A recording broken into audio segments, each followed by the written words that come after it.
السلام عليكم ورحمة الله وبركاته. معكم دكتور عبد الوهاب رأفت، أستاذ جراحة الأورام بالمعهد القومي للأورام جامعة القاهرة.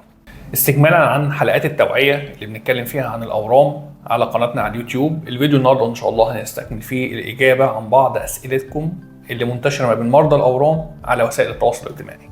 الحقيقة في سؤال عجبني جدا وحابب أتكلم فيه النهارده. في مريض باعت يقول إن المرضى بتوع الأورام دايما بيسمعوا آراء كتير جدا من دكاترة مختلفين وبيبقوا حيرانين يسمعوا أنهي رأي أو يمشوا مع أي رأي طبي. أولاً اللي يوصف لك علاجك أو خطة العلاج لازم يكون دكتور متخصص في الأورام، يا إما تخصص جراحة الأورام أو تخصص الطب الأورام والعلاج الكيماوي أو تخصص العلاج الإشعاعي. ومش كل دكتور بيقول إنه بيعالج الأورام يبقى متخصص في الأورام.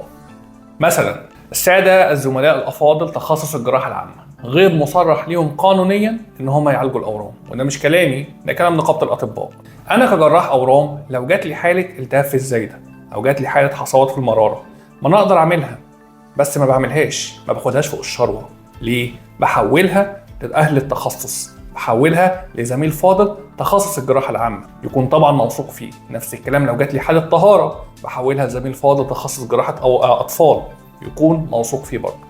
نفس الكلام يا جماعه في الاورام. علاج الاورام او وضع خطه علاج الاورام ده حاجه معقده جدا، مش موضوع عمليه بتتعمل وبدي بعدها علاج كيماوي وخلاص، لا ده ترتيب خطوات علاج ولازم يكون بطريقه مدروسه. وترتيب خطوات العلاج ده يفرق جدا مع المريض ان هو يوصل لنسبه الشفاء. انا عندي سلالم، ما ينفعش اطلع السلمه العاشره قبل السلمه الاولى، ده يفرق جدا مع مريض الاورام. خليني اضرب لكم امثله. مين المريض اللي هيعمل عمليه على طول؟ مين المريض اللي هبعته ياخد علاج كيماوي قبل العمليه؟ مين المريض اللي هبعته ياخد علاج اشعاعي قبل العمليه؟ مين المريض اللي هديله علاج اشعاعي وهيكتفي فقط بالعلاج الاشعاعي واساسا مش هيعمل العمليه؟ ده بالاضافه ان في مرضى مش معنى ان المريض خد بروتوكول علاج معين ان مريض تاني ياخد نفس البروتوكول حتى لو كان الورم في نفس المكان. مش شرط، على حسب حاله المريض، مرحله الورم، درجه الورم، تصنيف الورم. حتى لو كان الورم في نفس المكان ممكن المريض ده ياخد بروتوكول والمريض ده ياخد بروتوكول تاني للعلاج. على فكره دي امثله قليله جدا، الامثله في الاورام كتير جدا بس للاسف الوقت مش هيسمح لنا نتكلم فيها، بس هنتكلم فيها ان شاء الله كل على حده لما نيجي نشرح الاورام بالتفصيل بعد كده على حسب مكان الورم. دي نقطه كان لازم اتكلم فيها. النقطه الثانيه التي لا تقل اهميه عن النقطه الاولى هي ان المريض يقول لي طب يا دكتور انا سمعت اراء مختلفه من دكاتره جوه تخصص الاورام نفسهم اللي هو جراحه الاورام او طب الاورام او العلاج الاشعاعي وحيران اسمع كلام مين. هلخص الاجابه في جمله واحده: اختيار طبيبك حقك، ولكن اتخاذ القرار الصح يصنع الفارق مع مريض الاورام.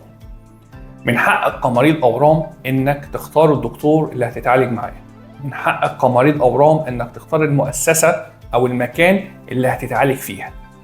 لف براحتك، روح للدكتور الاولاني والدكتور الثاني والدكتور الثالث وروح للدكتور الرابع والدكتور العاشر واسمع من ده واسمع من ده واسمع من ده، لكن ما دمت اخدت القرار انك هتتعالج مع الدكتور ده في المؤسسه دي بالبروتوكول ده، لو سمحت ما تجيش في وسط رحله العلاج وتقول عاوز اغير البروتوكول او عاوز اغير الدكتور او عاوز اغير المؤسسه او المكان اللي بتعالج فيه، لان ده هيرجع بالضرر عليك.